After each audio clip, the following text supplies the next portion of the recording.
2 Chronicles chapter 28. Ahaz was 20 years old when he became king, and he reigned in Jerusalem for 16 years. Unlike David his father, he did not do what was right in the eyes of the Lord. He followed the ways of the kings of Israel, and also made idols for worshipping the Baals. He burned sacrifices in the valley of Ben-Hinnom, and sacrificed his children in the fire, engaging in the detestable practices of the nations that the Lord had driven out before the Israelites. He offered sacrifices and burned incense at the high places, on the hilltops, and under every spreading tree. Therefore the Lord his God delivered him into the hands of the king of Aram. The Arameans defeated him and took many of his people as prisoners and brought them to Damascus. He was also given into the hands of the king of Israel, who inflicted heavy casualties on him. In one day, Pekah, son of Remaliah, killed 120,000 soldiers in Judah, because Judah had forsaken the Lord, the God of their ancestors. Zichri, an Ephraimite warrior, killed Maaseiah, the king's son, Azrikam, the officer in charge of the palace, and Elkanah, second to the king. The men of Israel took captive from their fellow Israelites, who were from Judah, 200,000 wives, sons, and daughters. They also took a great deal of plunder which they carried back to Samaria. But a prophet of the Lord named Oded was there, and he went out to meet the army when it returned to Samaria.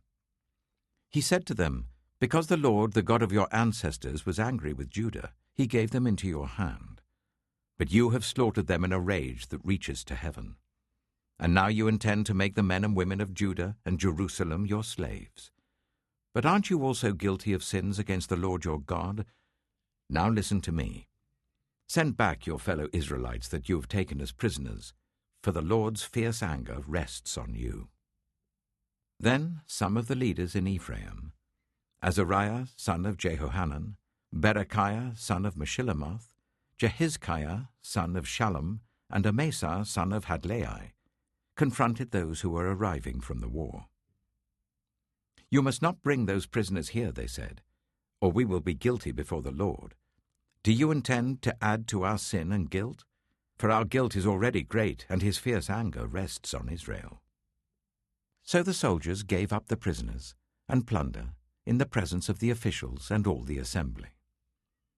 The men designated by name took the prisoners, and from the plunder they clothed all who were naked.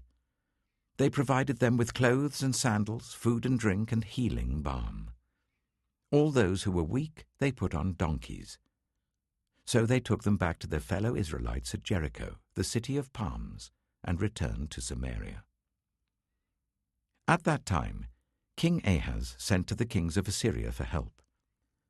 The Edomites had again come and attacked Judah and carried away prisoners, while the Philistines had raided towns in the foothills and in the Negev of Judah. They captured and occupied Beth-Shemesh, Ajalon, and Gederoth, as well as Soko, Timnah, and Gimzo, with their surrounding villages.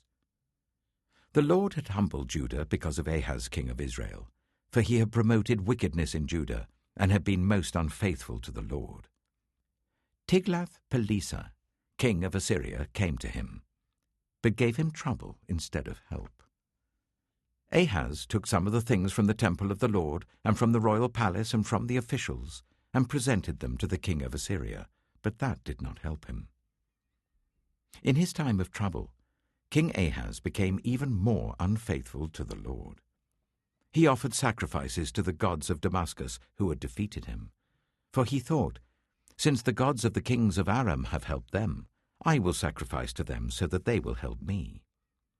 But they were his downfall, and the downfall of all Israel. Ahaz gathered together the furnishings from the temple of God and cut them in pieces. He shut the door of the Lord's temple and set up altars at every street corner in Jerusalem. In every town in Judah he built high places to burn sacrifices to other gods and aroused the anger of the Lord, the God of his ancestors. The other events of his reign and all his ways from beginning to end are written in the book of the kings of Judah and Israel. Ahaz rested with his ancestors and was buried in the city of Jerusalem, but he was not placed in the tombs of the kings of Israel.